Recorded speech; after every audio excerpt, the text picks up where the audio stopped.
The same not after last year's takeover of northern Mali by a coalition of jihadists and Tuareg separatists, not after the French intervention that's flushing them out.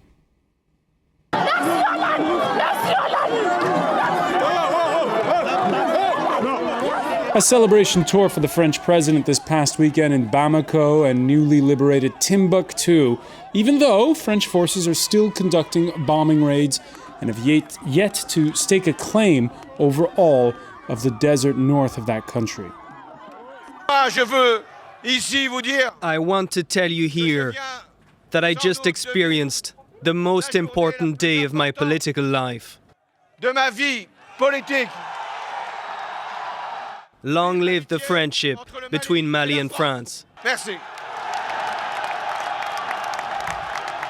This Monday, François Hollande was back in Paris hosting the U.S. Vice President.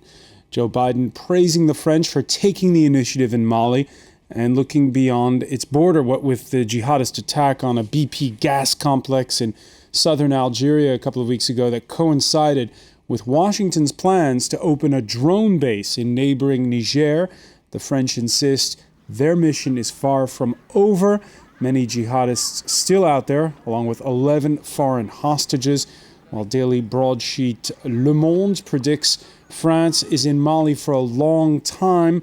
All agree Paris neither has the means nor the will to stay for very long. African troops must take over. So too a Malian state that suffered defeat on the battlefield and a coup in the capital these past months. To restore credibility, the interim government in Bamako has offered to talk with the Tuareg nomads of the north. And French intervention prompt the lasting deal that's eluded that country since its inception. Today in the France 24 debate, the plan for Mali. And with us to talk about it, reporter and filmmaker Michael Kirtley. Welcome back to the France 24 Thank debate. you. Also with us, William Jordan, former U.S. diplomat in Algeria and director of the State Department's Maghreb Bureau. Welcome back, sir. Retired French General Vincent Desportes. He teaches at Paris's Political Science Institute, Sciences Po. And from the UK capital, Alassane Kanté. He works in the City of London while keeping an eye, of course, on his native Mali. Welcome to the show. The France 24 debate, where you can join the conversation on Facebook and Twitter, our hashtag F24debate. Barack Obama couldn't make it this Monday, but certainly in front of the cameras, his deputy did the trick. On behalf of the President and the people of the United States, we applaud your decisiveness, and I might add the incredible competence and capability of your French military forces. Michael Kirtley, your thoughts there about the Vice President's remarks?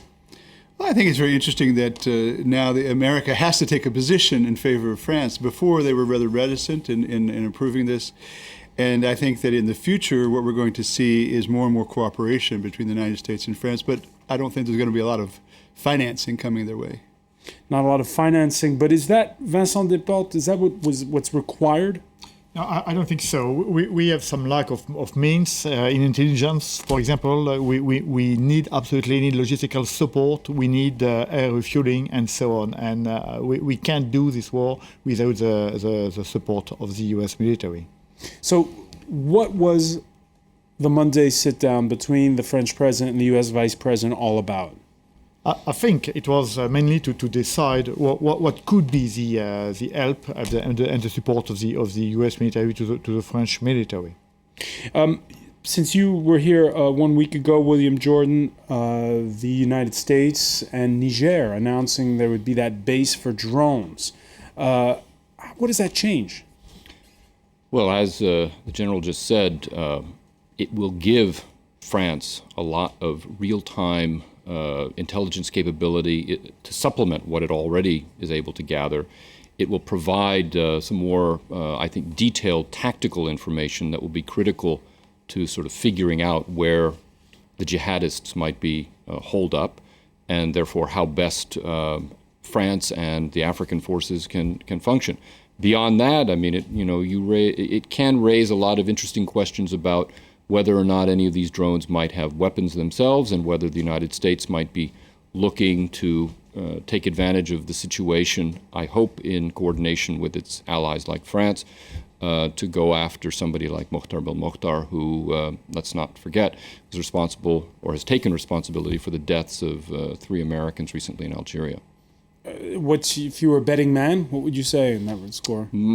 I would say that if the U.S. can find out where he is and is certain of that, which is something that these drones could help establish in terms of their intelligence capability, I think the odds are very good. I would bet that the folks in the Pentagon working for the Joint Special Operations Command have dusted off their long-standing contingency plans for this. So I think it's a good possibility. General Desportes, how would the French feel about that?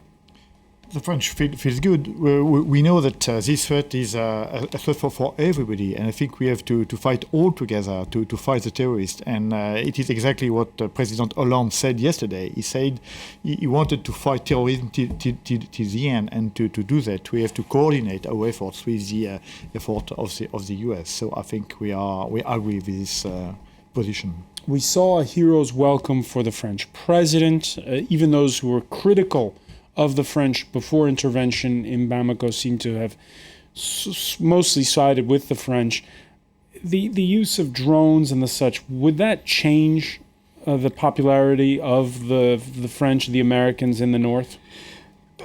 I guess it depends on where you're talking about popularity. I think that certainly in Mali, the Malian government and even the Malian people do not seem so far to be in any way against the French, as long as they are going after the tactical target, which is the terrorist.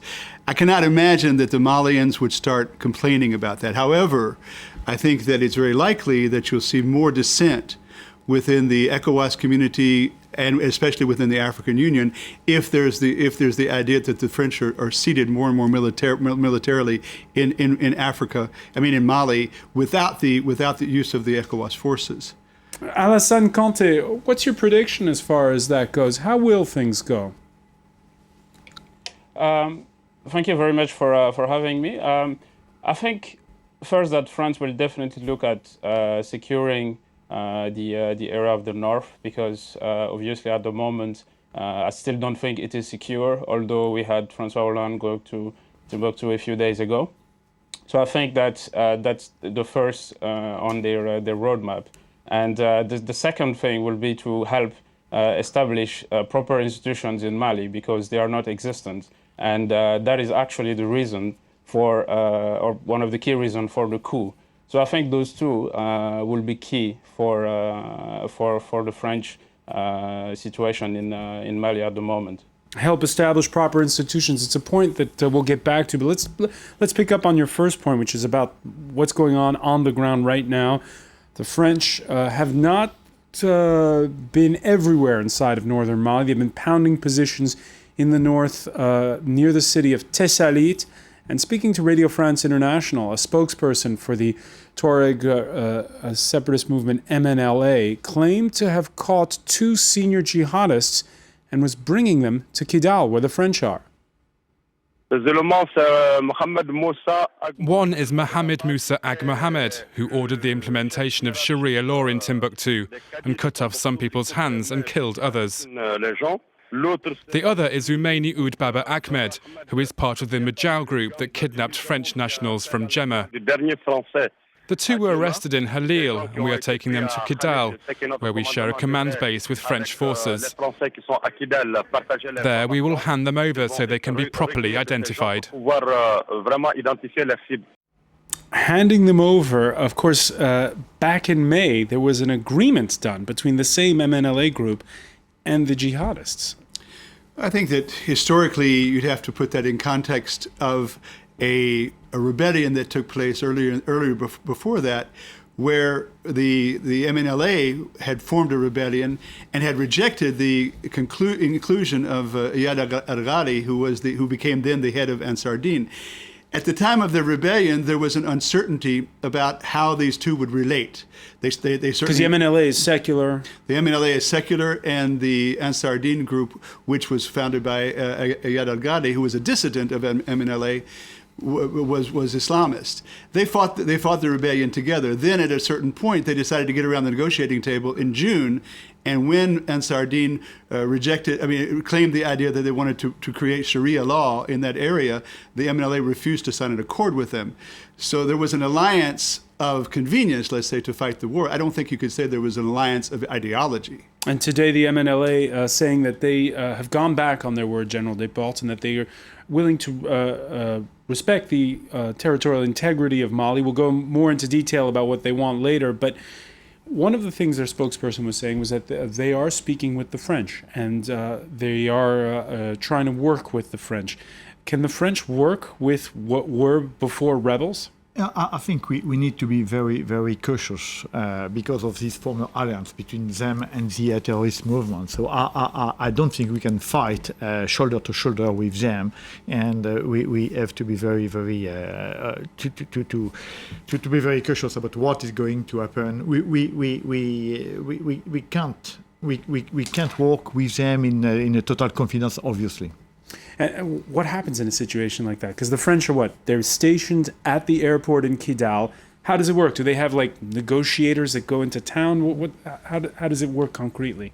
I think it's a very delicate and complex situation because we have also soldiers from Chad. We have some soldiers from Mali, and now we are more in a very difficult diplomatic situation than in a difficult military situation. We have to make all these people talk together and at the same time to achieve decisive results on the ground. So I think it's very, very delicate. And as regarding the military situation, the French targeting, they say, fuel depots. Yeah. Fuel is very important, obviously, in the Sahara. Mm-hmm. But those jihadists, they've probably gone across the border by now, right? I think nobody knows. All depends if the Algerian military has secured the border. Nobody knows. But I think that their best strategy, for sure, is not to fight where they are, but to try to escape and to come back in a few months or in a few years when the French forces will be away. Michael Kirtley, you were telling us the last time you were on the show that this is an area, that northeastern part of Mali, very mountainous. Can they tough it out in the mountains and wait, or do they have to cross the border? I think there are two ways to look at it. I think it's definite that they could tough it out there, and they will try to tough it out there. There are caves there. There are low-lying mountains. There are gullies. There are all kinds of places where they can hide out. However, I think it's rather interesting that two of the leaders, one from Akim and one from Mujao, were captured recently. I know that this was done through human intelligence that the MNLA had on the ground. Now, I think that the biggest question, and I think the general referred to this, is whether or not it's possible to collaborate with the MNLA. And my question, maybe to the French, is haven't they already, by accepting the presence of the MNLA on the ground, managing the affairs in Kidal and managing a couple of other cities already in the north? That's general. They haven't gone into town guns a-blazing, the French. No, it was not possible to make them leave. You know, they are there. We are not going to fight the MNLA so far. You know, they are there. We can't kill them. So that's the reason why I was saying we are in a kind of very difficult diplomatic situation. We are not at war against the MNLA, you know, and one of the points is as you know, we have to reestablish the inter-Malian dialogue between the North and the South. And if we begin by killing the MNLA, it's not a good step. Of course, but at some point, we have to say who represents the people of the North. That's going to be a very important question because at some point there's going to be negotiations around a table. It was very interesting is that the MNLA, right before the war started on the 10th, carried out what they called their second ordinary Congress in the North, where more than 2,000 people gathered, and as I've heard, up to 200 armed vehicles that were there. And so they believe that they have a representativity among the population of that part of the world that they call the Azawad. It's a tough, by the way, one other point on this, a tough situation for the families of the 11 hostages, Western hostages, most of them French, that are held in the Sahara, 7 of them French. The president of neighboring Niger spoke to Radio France International and TV station TV5. The information we have indicates that they are in fact alive. Now, as to where they are probably in northern Mali, near the border with Algeria, in the Ifoghas Mountains. William Jordan, once again, he's saying that they're probably in northern Mali. Yeah. Well,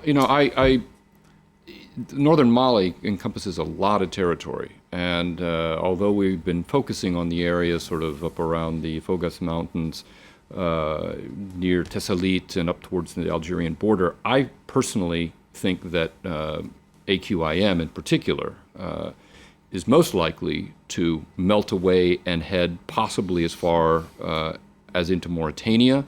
If they could even get past into Niger, which is an area that somebody like Mokhtar Belmokhtar knows very well, they would do that. We have no idea at this point, but given the press reporting and other available sort of open sources, exactly how the French and the other African forces are arrayed and whether or not on the Malian side the borders are hermetically sealed to prevent this kind of passage. But while I don't rule out, because there was a lot of intelligence reporting I saw when I was still in Algiers suggesting that AQIM was building up Al a sort Qaeda of in the Islamic Maghreb. Right, a sort of Tora Bora type setup in the Ifoghas Mountains.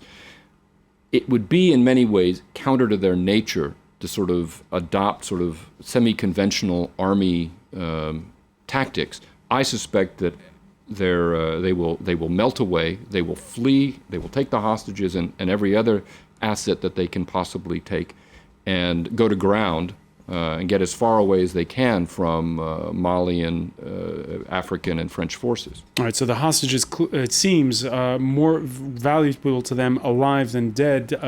By the way, the Niger president, who says special forces are guarding the uranium mines of northern Niger, which brings us to another strategic concern, energy.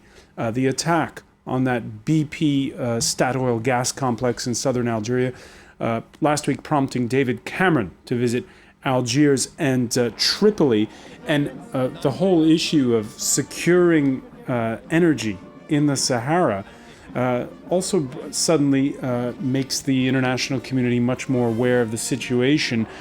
General, do you feel as though that attack, without that attack on that gas complex, there wouldn't be suddenly this kind of support that we've seen, what with the U.S. Vice President in town? Oh, you're perfectly right. At first, the world thought that it was just a French-Malian war now, and that they understand that the security of Europe, of the whole Europe, is at stake. So I think it was a very good wake up for everybody in Europe and even in the States.